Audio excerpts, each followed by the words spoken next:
അമ്മയുടെ ആഗ്രഹം അമ്മയോട് മുട്ടി നിൽക്കാനല്ല, അമ്മയെയും കൂട്ടി മകനായ ഈശോയോട് ഒട്ടി നിൽക്കാനാണ് അമ്മ ആഗ്രഹിക്കുന്നത്. ഒരു സാധാരണ വാക്കിൽ പറഞ്ഞാൽ എല്ലാ ദിവസവും പള്ളിയിൽ പോവുക, കുർബാനയിൽ പങ്കെടുക്കുക, ദിവ്യകാരുണ്യം സ്വീകരിക്കുക. കൊച്ചുത്രേസ്യയുടെ കുടുംബത്തെപ്പറ്റി ഒന്ന് ചിന്തിക്കുന്നത് നല്ലതാണ്. ആ കുടുംബം ഈ ഒരു കാലഘട്ടത്തിലാണ് ജീവിച്ചിരുന്നെങ്കിൽ ആ കുടുംബത്തെ നോക്കി ഭൂരിഭാഗം പേരും പറയാനായിട്ട് സാധ്യതയുള്ള ഒരു വാക്ക് എന്ന് പറയുന്നത് ശാപമുള്ള കുടുംബം എന്നാണ് പറയുന്നത്. അതായത് 2 ആൺമക്കളും 2 പെൺകുട്ടികളും ചെറുപ്പത്തിൽ തന്നെ മരിച്ചു പോകും. അതിനുശേഷം ഇളയ മകൾക്ക് 4 വയസ്സ് മാത്രം പ്രായമുള്ളപ്പോൾ അമ്മ മരിച്ചു. കത്തോലിക്ക സഭയുടെ ചരിത്രത്തിൽ ആദ്യമായി ഒരു അപ്പനെയും അമ്മയെയും ഒരുമിച്ച് വിശുദ്ധ പദവിയിലേക്ക് ഉയർത്തുകയാണ്. അത് വേറെ ആരുമല്ല, ഈ കൊച്ചുത്രേസ്യയുടെ മാതാപിതാക്കൾ.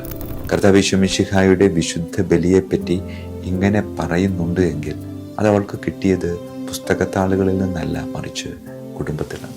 ഈ 5 പെൺമക്കളെയും കൂട്ടി തൻ്റെ ജീവിതം വീണ്ടും ആരംഭിച്ചപ്പോൾ അപ്പനൊരു നിർബന്ധം ഉണ്ടായിരുന്നു. അത് നേരത്തെയും ഉള്ളൊരു കാര്യമാണ്. അവരുടെ ജീവിതം ആരംഭിച്ചിരുന്നത് അൾത്താരയുടെ മുമ്പിൽ. ആ ഒരു ദിവസത്തെ ജീവിതം അവസാനിച്ചിരുന്നത് ഈശോയുടെ തിരുഹൃദയത്തിന് മുമ്പിൽ. അതേ പ്രിയമുള്ളവരെ, കുടുംബത്തിലെ അൾത്താരയായ ഈശോയുടെ തിരുഹൃദയത്തിലേക്ക് ദേവാലയത്തിലെ അൾത്താരയിൽ നിന്ന് സ്വന്തമാക്കിയ ക്രിസ്തുവിനെ കൊണ്ടുവന്ന് സമർപ്പിക്കുന്ന ഒരു പ്രക്രിയയായിരുന്നു അവരുടെ ജീവിതത്തിൽ അവർ ആസ്വദിച്ചത്.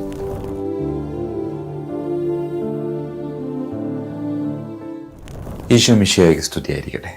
ക്രിസ്തുവിൽ എത്രയും സ്നേഹം നിറഞ്ഞവരെ, പരിശുദ്ധ അമ്മയോട് ചേർന്ന് നിൽക്കാൻ കത്തോലിക്ക സഭ ജപമാല മാസം എന്ന പേരിട്ട് ഒരു മാസം നമുക്ക് സമ്മാനമായിട്ട് നൽകിയിരിക്കും. ഈ മാസത്തിലൂടെ നമ്മൾ കടന്നു പോകുമ്പോൾ പരമാവധി ജപമാല ചൊല്ലി പരിശുദ്ധ അമ്മയോട് ചേർന്ന് നിൽക്കണം എന്ന് പറയാൻ ഞാൻ ആഗ്രഹിക്കുന്നില്ല. കാരണം അമ്മയും അത് ആഗ്രഹിക്കുന്നില്ല. അമ്മയുടെ ആഗ്രഹം അമ്മയോട് മുട്ടി നിൽക്കാനല്ല, മറിച്ച് അമ്മയോട് മുട്ടി നിന്ന് അമ്മയെയും കൂട്ടി മകനായ ഈശോയോട് ഒട്ടി നിൽക്കാനാണ് അമ്മ ആഗ്രഹിക്കുന്നത്. ഒരല്പം പോലും വിടവില്ലാതെ പരിശുദ്ധ അമ്മയുടെ സഹായത്താൽ പുത്രനായ ക്രിസ്തുവിനോട് പറ്റിച്ചേർന്ന് നിൽക്കാൻ അമ്മ ആഗ്രഹിക്കുന്നു. അത് ഈ മാസം മാത്രമല്ല, എല്ലാ മാസവും. അതുകൊണ്ട് പരിശുദ്ധ അമ്മയോടൊപ്പം, പരിശുദ്ധ അമ്മയോട് കൂടെ, പരിശുദ്ധ അമ്മയിലൂടെ ക്രിസ്തുവിലേക്ക് ഒരല്പം കൂടെ അടുത്ത് നിൽക്കാനുള്ള ഒരു മാസമായി നമുക്കിതിനെ മാറ്റാൻ പറ്റും. ആഗോള കത്തോലിക്ക സഭ ഈ ഒക്ടോബർ മാസം ആരംഭിക്കുന്ന അന്നേ ദിവസം ആഘോഷിക്കുന്ന ഒരു വിശുദ്ധയുടെ തിരുനാളുണ്ട്, വിശുദ്ധ കൊച്ചുത്രേസ്യ. കൊച്ചുത്രേസ്യയുടെ സൂക്തങ്ങളിലൂടെ കടന്നു പോകുമ്പോൾ എൻ്റെ മനസ്സിൽ എപ്പോഴും പച്ച പിടിച്ചു നിൽക്കുന്ന ഒരു സൂക്തം എങ്ങനെയാണ്: കൂടെ കൂടെ ദിവ്യകാരുണ്യം സ്വീകരിക്കുക, ദിവ്യകാരുണ്യ സ്വീകരണം ഒരു പതിവാക്കുക, ആ പതിവ് നിന്റെ എല്ലാ പ്രശ്നങ്ങൾക്കും പരിഹാരം. കൂടെ കൂടെ ദിവ്യകാരുണ്യം സ്വീകരിക്കുക, ദിവ്യകാരുണ്യ സ്വീകരണം ഒരു പതിവാക്കുക, ആ പതിവ് നിന്റെ എല്ലാ പ്രശ്നങ്ങൾക്കും പരിഹാരം. ഒരു സാധാരണ വാക്കിൽ പറഞ്ഞാൽ എല്ലാ ദിവസവും പള്ളിയിൽ പോവുക, കുർബാനയിൽ പങ്കെടുക്കുക, ദിവ്യകാരുണ്യം സ്വീകരിക്കുക, നിനക്ക് പ്രശ്നമേ ഉണ്ടാവത്തില്ല. പ്രിയമുള്ളവരെ, വിശുദ്ധ കൊച്ചുത്രേസ്യ 24 വർഷം മാത്രമേ ഈ ഭൂമിയിൽ ജീവിച്ചു. കേവലം 24 വർഷം മാത്രം ഈ ഭൂമിയിൽ ജീവിച്ച, അതും ഏറ്റവും കൂടുതൽ സമയം ആ കോൺവെൻറ്റിൻ്റെ ഉള്ളിൽ കഴിച്ചുകൂട്ടിയ ഈ വിശുദ്ധ കൊച്ചുത്രേസ്യയ്ക്ക് ഇങ്ങനെ ആഴമുള്ള ബോധ്യമുള്ള ഒരു വാചകം പറയാൻ പറ്റിയെന്ന് ചോദിച്ചാൽ അത് കൊച്ചുത്രേസ്യയുടെ കുടുംബ പശ്ചാത്തലം. കൊച്ചുത്രേസ്യയുടെ കുടുംബത്തെപ്പറ്റി ഒന്ന് ചിന്തിക്കുന്നത് നല്ലതാണ്. ആ കുടുംബം ഈ ഒരു കാലഘട്ടത്തിലാണ് ജീവിച്ചിരുന്നെങ്കിൽ ആ കുടുംബത്തെ നോക്കി ഭൂരിഭാഗം പേരും പറയാനായിട്ട് സാധ്യതയുള്ള ഒരു വാക്ക് എന്ന് പറയുന്നത് ശാപമുള്ള കുടുംബം എന്നാണ് പറയുന്നത്. ശാപമുള്ള കുടുംബം എന്ന് പറയാനുള്ള കാരണം എന്ന് വെച്ചാൽ അവരുടെ കുടുംബ പശ്ചാത്തലം ഒന്ന് വെറുതെ ഒന്ന് ചിന്തിക്കുന്നത് നല്ലത്.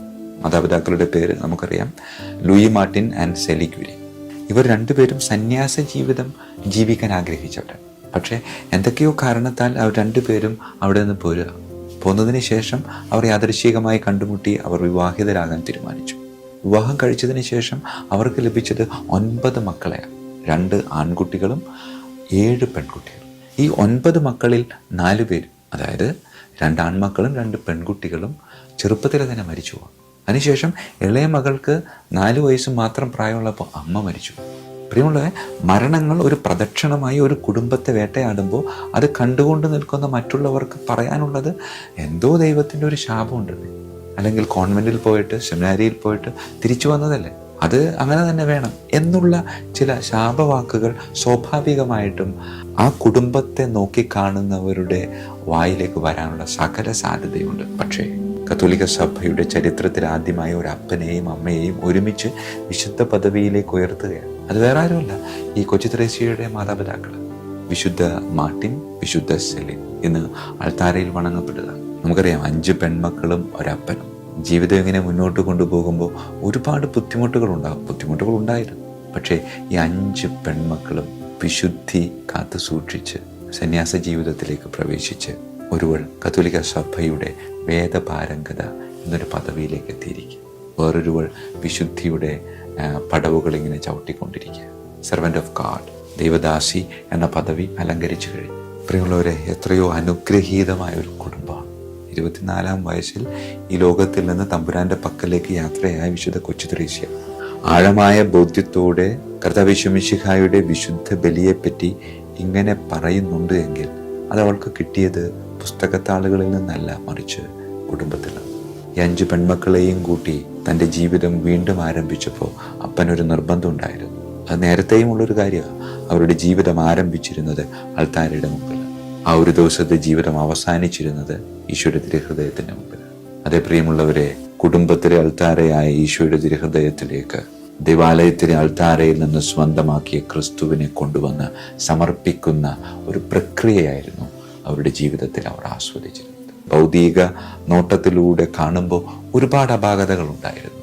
പക്ഷേ ഒരിക്കലും അവസാനിക്കാത്ത ആത്മാവിൻ്റെ ആ ഒരു നിലനിൽപ്പ് അവർ തിരിച്ചറിഞ്ഞു. അവർ അത് ആസ്വദിച്ചു. അവർ അതിപ്പോഴും ആസ്വദിച്ചു കൊണ്ടേയിരിക്കും. അതിനാൽ പ്രിയമുള്ളവരെ, പുതിയൊരു മാസം ആരംഭിക്കാൻ തീരുമാനമെടുക്കാം. എന്ത്, കൊച്ചു ത്രേസ്യയെ പോലെ ഞാനും എല്ലാ ദിവസവും പള്ളിയിൽ പോകും, എല്ലാ ദിവസവും ദിവ്യകാരുണ്യം സ്വീകരിക്കും. ആ ദിവ്യകാരുണ്യ സ്വീകരണം എൻ്റെ ജീവിതത്തിലെ എല്ലാ പ്രശ്നങ്ങൾക്കും ഒരു പരിഹാരം. പ്രിയമുള്ളവരെ, ഭൗതിക ജീവിതത്തിലെ പ്രശ്നങ്ങൾക്ക് പരിഹാരമായി ഇത് ഒറ്റ ദിവസം കൊണ്ട് മാറും എന്ന് ഒരിക്കലും അർത്ഥമാക്കുന്നില്ല. മറിച്ച് വിശുദ്ധ നമുക്ക് പകർന്നു നൽകുന്ന ഒരു ചിന്ത, ഒരു സന്ദേശം എന്താണ് എന്ന് ചോദിച്ചാൽ നമുക്ക് ഓരോരുത്തർക്കും ഉള്ളിൽ തട്ടി പറയാൻ പറ്റണം, വിശുദ്ധ ബലി അത് എല്ലാ പ്രശ്നങ്ങളുടെയും ഉത്തരമാണ്. എല്ലാ ദിവസവും പള്ളിയിൽ പോകാൻ ഒരു തീരുമാനമെടുത്താൽ പ്രിയമുള്ളവരെ, സ്വസ്ഥത നമ്മിൽ നിന്ന് ഒരല്പം വിട്ടു നിൽക്കും. ഒരുപാട് അസ്വസ്ഥതകളിലൂടെ കടന്നു പോകേണ്ടി വരും.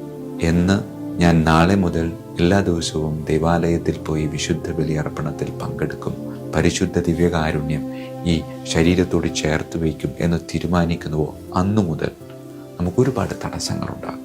ശാരീരികമായ അസ്വസ്ഥതകൾ, പിറ്റേ ദിവസം ശക്തമായ മഴയായിരിക്കും, നമ്മൾ ഉപയോഗിക്കുന്ന വാഹനങ്ങൾ ചിലപ്പോൾ കേടുപാടുകൾ സംഭവിച്ചേക്കാം. ഇവയൊക്കെ സംഭവിക്കുന്നുണ്ടെങ്കിൽ വിശ്വസിക്കുക, എന്ത്, നീ എടുത്ത തീരുമാനം ദൈവത്തിന് ഇഷ്ടപ്പെട്ടതാണ്, പക്ഷേ സാത്താൻ ഇഷ്ടപ്പെട്ടതല്ല. അവൻ പണി തുടങ്ങിക്കഴിഞ്ഞു. അതുകൊണ്ട് അവനെതിരെയുള്ള ശക്തമായ ആയുധമായ ജപമാല കയ്യിലേന്തി പരിശുദ്ധ അമ്മയുടെ കരം ഗ്രഹിച്ചുകൊണ്ട് പരിശുദ്ധ അമ്മയോട് മുട്ടി നിന്ന് അവളെയും കൂട്ടി ക്രിസ്തുവിലേക്ക് ഒട്ടി നിൽക്കാനായിട്ട് നമുക്ക് പരിശ്രമിക്കാം. അതിന് ദൈവം അനുഗ്രഹിക്കട്ടെ. ഈശോ മിശിഹായ്ക്കും സ്തുതിയായിരിക്കട്ടെ.